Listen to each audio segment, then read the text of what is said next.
Ketika Daud serta orang-orangnya sampai ke Ziklag pada hari yang ketiga, orang Amalek telah menyerbu tanah Negeb dan Ziklag. Ziklag telah dikalahkan oleh mereka dan dibakar habis. Perempuan-perempuan dan semua orang yang ada di sana, tua dan muda, telah ditawan mereka. Dengan tidak membunuh seorang pun, mereka menggiring sekaliannya, kemudian meneruskan perjalanannya.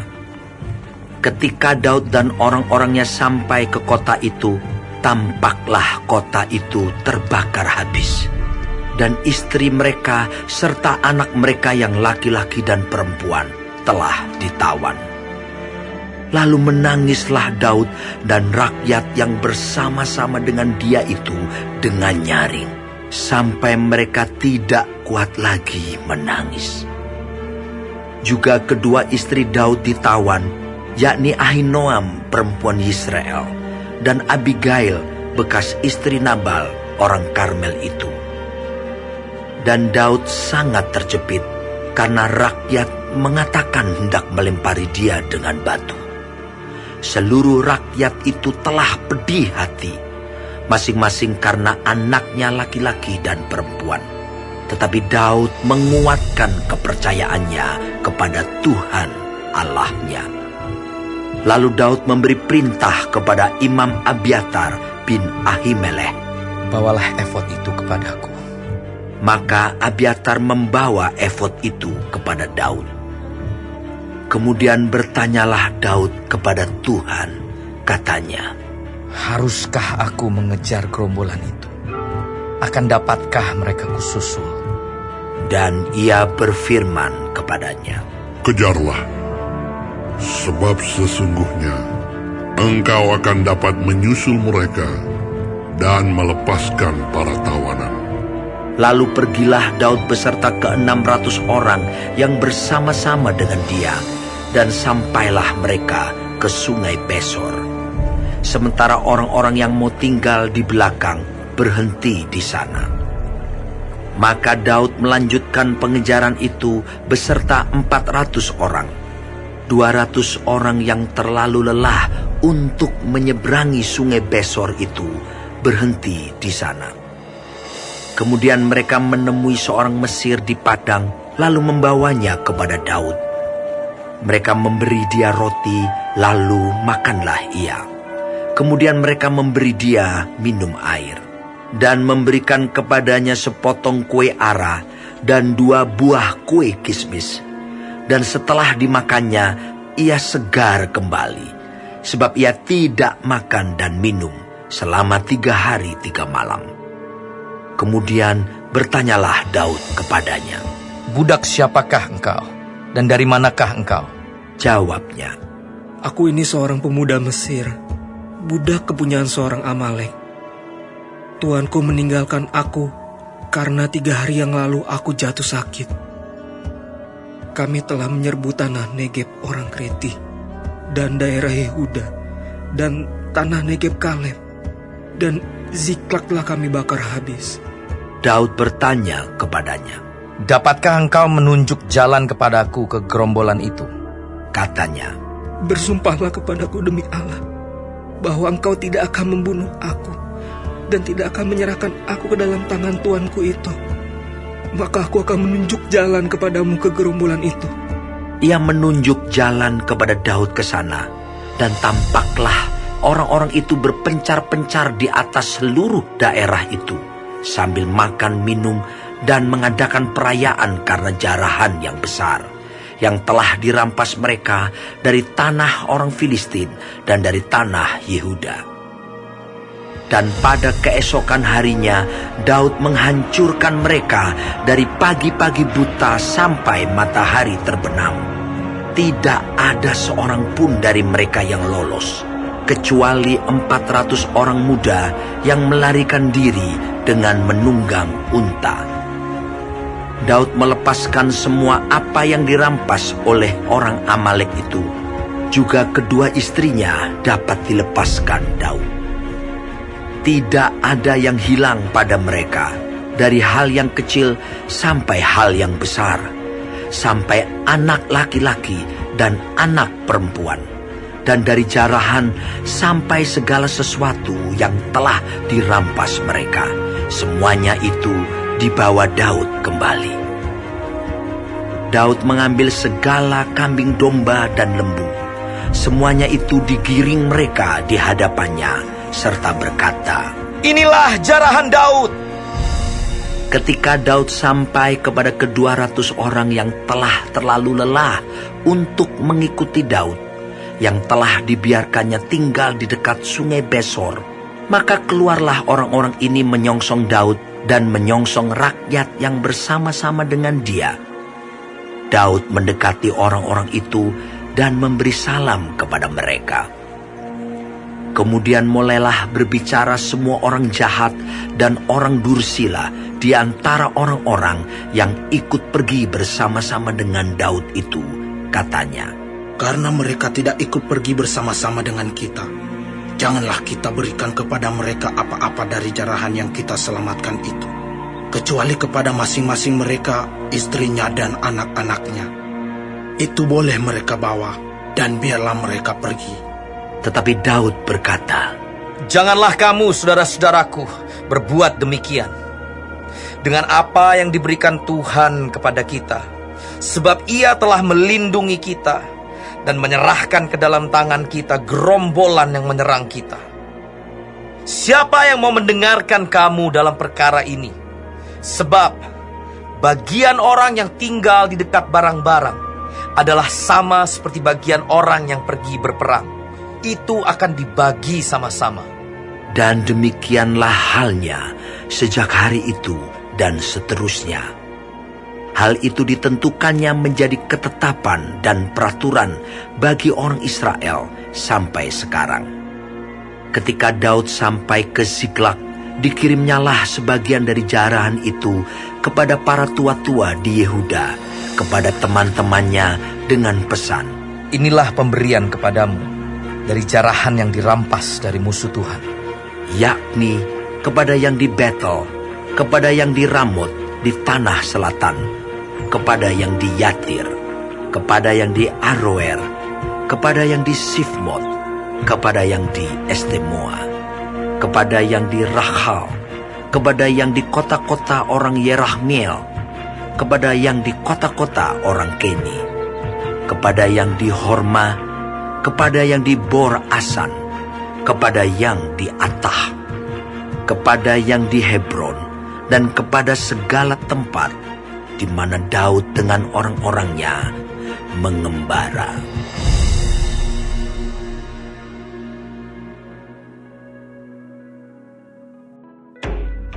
Sementara itu, orang Filistin berperang melawan orang Israel. Orang-orang Israel melarikan diri dari hadapan orang Filistin, dan banyak yang mati terbunuh di pegunungan Gilboa. Orang Filistin terus mengejar Saul dan anak-anaknya dan menewaskan Yonatan, Abinadab, dan Malkisua, anak-anak Saul. Kemudian makin beratlah pertempuran itu bagi Saul. Para pemanah menjumpainya dan melukainya dengan parah. Lalu berkatalah Saul kepada pembawa senjatanya, Handuslah pedangmu dan tikamlah aku, supaya jangan datang orang-orang yang tidak bersunat ini menikam aku dan memperlakukan aku sebagai permainan. Tetapi pembawa senjatanya tidak mau, karena ia sangat segan. Kemudian Saul mengambil pedang itu dan menjatuhkan dirinya ke atasnya. Ketika pembawa senjatanya melihat bahwa Saul telah mati, ia pun menjatuhkan dirinya ke atas pedangnya, lalu mati bersama-sama dengan Saul. Jadi Saul, ketiga anaknya, dan pembawa senjatanya, dan seluruh tentaranya sama-sama mati pada hari itu. Ketika dilihat orang-orang Israel yang di seberang lembah dan yang di seberang sungai Yordan, bahwa tentara Israel telah melarikan diri dan bahwa Saul serta anak-anaknya sudah mati. Maka mereka meninggalkan kota-kota mereka lalu melarikan diri juga. Kemudian datanglah orang Filistin dan menetap di sana. Ketika keesokan harinya orang Filistin datang merampasi orang-orang yang mati terbunuh itu, didapati mereka Saul dan ketiga anaknya tergelimpang di pegunungan Gilboa. Mereka memancung kepala Saul, merampas senjata-senjatanya, dan menyuruh orang berkeliling di negeri orang Filistin untuk menyampaikan kabar itu di kuil berhalanya dan kepada rakyat.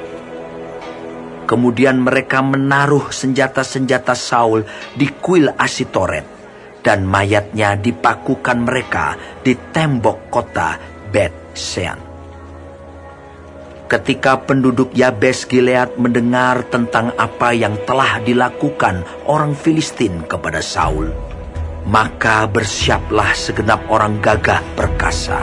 Mereka berjalan terus semalam-malaman, lalu mengambil mayat Saul dan mayat anak-anaknya dari tembok kota Bet-Sean.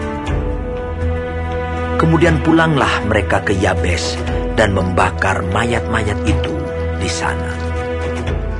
Mereka mengambil tulang-tulangnya lalu menguburkannya di bawah pohon tamariska di Yabes. Sesudah itu berpuasalah mereka 7 hari lamanya.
Orang Filistin berperang melawan orang Israel. Orang-orang Israel melarikan diri dari hadapan orang Filistin, dan banyak yang mati terbunuh di pegunungan Gilboa. Orang Filistin terus mengejar Saul dan anak-anaknya, dan menewaskan Yonatan, Abinadab, dan Malkisua, anak-anak Saul. Kemudian makin beratlah pertempuran itu bagi Saul. Para pemanah menjumpainya dan melukainya. Lalu berkatalah Saul kepada pembawa senjatanya, "Uluslah pedangmu dan tikamlah aku, supaya jangan datang orang-orang yang tidak bersunat ini dan memperlakukan aku sebagai permainan." Tetapi pembawa senjatanya tidak mau, karena ia sangat segan. Kemudian Saul mengambil pedang itu dan menjatuhkan dirinya ke atasnya. Ketika pembawa senjatanya melihat bahwa Saul telah mati, ia pun menjatuhkan dirinya ke atas pedangnya, lalu mati. Jadi Saul, ketiga anaknya, dan segenap keluarganya sama-sama mati. Ketika dilihat seluruh orang Israel yang di lembah, bahwa tentara telah melarikan diri, dan bahwa Saul serta anak-anaknya sudah mati, maka mereka meninggalkan kota-kota mereka, lalu melarikan diri juga. Kemudian datanglah orang Filistin dan menetap di sana.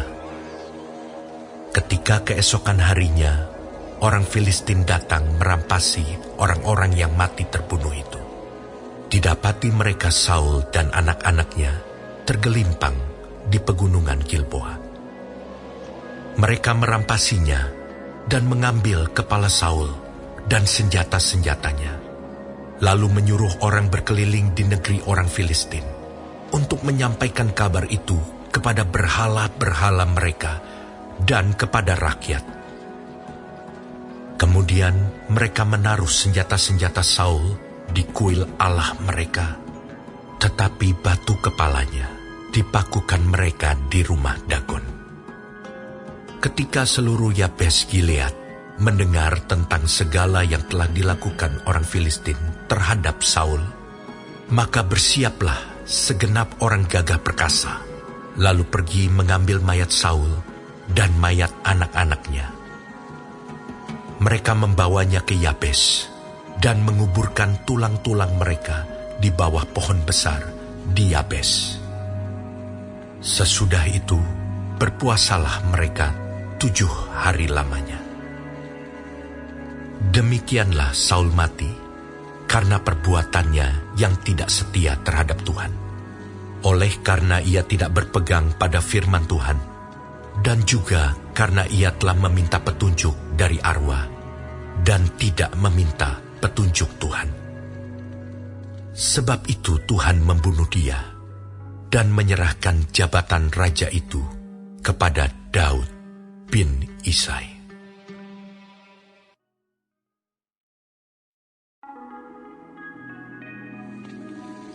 Pada waktu itu, pada hari Sabat, Yesus berjalan di ladang gandum. Karena lapar, murid-muridnya memetik bulir gandum dan memakannya. Melihat itu, berkatalah orang-orang Farisi kepadanya, Lihatlah, murid-muridmu berbuat sesuatu yang tidak diperbolehkan pada hari Sabat. Tetapi jawab Yesus kepada mereka, Tidakkah kamu baca apa yang dilakukan Daud ketika ia dan mereka yang mengikutinya lapar? Bagaimana ia masuk ke dalam rumah Allah dan bagaimana mereka makan roti sajian yang tidak boleh dimakan, baik olehnya maupun oleh mereka yang mengikutinya, kecuali oleh imam-imam. Atau tidakkah kamu baca dalam kitab Taurat bahwa pada hari-hari Sabat, imam-imam melanggar hukum Sabat di dalam bait Allah, namun tidak bersalah? Aku berkata kepadamu, di sini ada yang melebihi bait Allah. Jika memang kamu mengerti maksud firman ini, yang ku kehendaki ialah belas kasihan dan bukan persembahan, tentu kamu tidak menghukum orang yang tidak bersalah. Karena Anak Manusia adalah Tuhan atas hari Sabat. Setelah pergi dari sana, Yesus masuk ke rumah ibadat mereka. Di situ ada seorang yang mati sebelah tangannya. Mereka bertanya kepadanya, Bolehkah menyembuhkan orang pada hari Sabat? maksud mereka ialah supaya dapat mempersalahkan dia. Tetapi Yesus berkata kepada mereka, Jika seorang dari antara kamu mempunyai seekor domba, dan domba itu terjatuh ke dalam lubang pada hari Sabat, tidakkah ia akan menangkapnya dan mengeluarkannya? Bukankah manusia jauh lebih berharga daripada domba? Karena itu, boleh berbuat baik pada hari Sabat. Lalu kata Yesus kepada orang itu, Ulurkanlah tanganmu. dan ia mengulurkannya, maka pulihlah tangannya itu, dan menjadi sehat seperti tangannya yang lain. Lalu keluarlah orang-orang Farisi itu, dan bersekongkol untuk membunuh dia. Tetapi Yesus mengetahui maksud mereka, lalu menyingkir dari sana. Banyak orang mengikuti Yesus, dan ia menyembuhkan mereka, semuanya.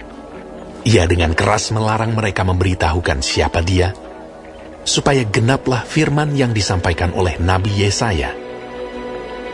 Lihatlah, itu hambaku yang kupilih, yang kukasihi, yang kepadanya jiwaku berkenan. Aku akan menaruh rohku ke atasnya, dan ia akan memaklumkan hukum kepada bangsa-bangsa. Ia tidak akan berbantah, dan tidak akan berteriak, dan orang tidak akan mendengar suaranya di jalan-jalan. Buluh yang patah terkulai tidak akan diputuskannya, dan sumbu yang pudar nyalanya tidak akan dipadamkannya, sampai ia menjadikan hukum itu menang. Dan padanyalah bangsa-bangsa akan berharap. Kemudian dibawalah kepada Yesus seorang yang kerasukan setan. Orang itu buta dan bisu. Lalu Yesus menyembuhkannya, sehingga si bisu itu berkata-kata dan melihat. Maka takjublah sekalian orang banyak itu, katanya. Ia agaknya anak Daud. Tetapi ketika orang Farisi mendengarnya, mereka berkata, Dengan Beelzebul penghulu setan, ia mengusir setan. Tetapi Yesus mengetahui pikiran mereka, lalu berkata kepada mereka, Setiap kerajaan yang terpecah-pecah pasti binasa, dan setiap kota atau rumah tangga yang terpecah-pecah tidak dapat bertahan. Demikianlah juga kalau iblis mengusir iblis. Ia pun terbagi-bagi dan melawan dirinya sendiri. Bagaimanakah kerajaannya dapat bertahan? Jadi jika aku mengusir setan dengan kuasa Beelzebul, dengan kuasa siapakah pengikut-pengikutmu mengusirnya? Sebab itu merekalah yang akan menjadi hakimu. Tetapi jika aku mengusir setan dengan kuasa Roh Allah, maka sesungguhnya kerajaan Allah sudah datang kepadamu. Atau bagaimanakah orang dapat memasuki rumah seorang yang kuat dan merampas harta bendanya apabila tidak diikatnya dahulu orang kuat itu? Sesudah diikatnya, barulah dapat ia merampok rumah itu. Siapa tidak bersama aku, ia melawan aku. Dan siapa tidak mengumpulkan bersama aku, ia mencerai-beraikan. Sebab itu aku berkata kepadamu, segala dosa dan hujat manusia akan diampuni, tetapi hujat terhadap Roh Kudus tidak akan diampuni. Apabila seorang mengucapkan sesuatu menentang anak manusia, ia akan diampuni. Tetapi jika ia menentang Roh Kudus, ia tidak akan diampuni. Di dunia ini tidak, dan di dunia yang akan datang pun tidak. Jikalau suatu pohon kamu katakan baik, maka baik pula buahnya. Jikalau suatu pohon kamu katakan tidak baik, maka tidak baik pula buahnya. Sebab dari buahnya pohon itu dikenal. Hai kamu keturunan ular beludak, bagaimanakah kamu dapat mengucapkan hal-hal yang baik, sedangkan kamu sendiri jahat? Karena yang diucapkan mulut meluap dari hati. Orang yang baik mengeluarkan hal-hal yang baik dari perbendaharaannya yang baik. Dan orang yang jahat mengeluarkan hal-hal yang jahat dari perbendaharaannya yang jahat. Tetapi aku berkata kepadamu, setiap kata sia-sia yang diucapkan orang harus dipertanggungjawabkannya pada hari penghakiman. Karena menurut ucapanmu, engkau akan dibenarkan, dan menurut ucapanmu pula, engkau akan dihukum. Pada waktu itu berkatalah beberapa ahli Taurat dan orang Farisi kepada Yesus, Guru, kami ingin melihat suatu tanda daripadamu. Tetapi jawabnya kepada mereka, Angkatan yang jahat dan tidak setia ini menuntut suatu tanda. Tetapi kepada mereka tidak akan diberikan tanda selain tanda Nabi Yunus. Sebab seperti Yunus tinggal di dalam perut ikan 3 hari 3 malam, demikian juga anak manusia akan tinggal di dalam rahim bumi 3 hari 3 malam. Pada waktu penghakiman, orang-orang Niniwe akan bangkit bersama angkatan ini dan menghukumnya juga. Sebab orang-orang Niniwe itu bertobat setelah mendengar pemberitaan Yunus. Dan sesungguhnya yang ada di sini lebih daripada Yunus. Pada waktu penghakiman, ratu dari selatan itu akan bangkit bersama angkatan ini, dan ia akan menghukumnya juga. Sebab ratu ini datang dari ujung bumi untuk mendengar hikmat Salomo. Dan sesungguhnya yang ada di sini lebih daripada Salomo. Apabila roh jahat keluar dari manusia, ia pun mengembara ke tempat-tempat yang tandus mencari perhentian. Tetapi ia tidak mendapatnya. Lalu ia berkata, Aku akan kembali ke rumah yang telah kutinggalkan itu. Maka pergilah ia dan mendapati rumah itu kosong, bersih tersapu dan rapi teratur. Lalu ia keluar dan mengajak 7 roh lain yang lebih jahat daripadanya, dan mereka masuk dan berdiam di situ. Maka akhirnya keadaan orang itu lebih buruk daripada keadaannya semula. Demikian juga akan berlaku atas angkatan yang jahat ini. Ketika Yesus masih berbicara dengan orang banyak itu, ibunya dan saudara-saudaranya berdiri di luar dan berusaha menemui dia. Maka seorang berkata kepadanya, "Lihatlah, ibumu dan saudara-saudaramu ada di luar dan berusaha menemui engkau." Tetapi jawab Yesus kepada orang yang menyampaikan berita itu kepadanya, "Siapa ibuku? Dan siapa saudara-saudaraku?" Lalu katanya, sambil menunjuk ke arah murid-muridnya, "Ini ibuku dan saudara-saudaraku. Sebab siapapun yang melakukan kehendak Bapakku di sorga, dialah saudaraku laki-laki, dialah saudaraku perempuan, dialah ibuku."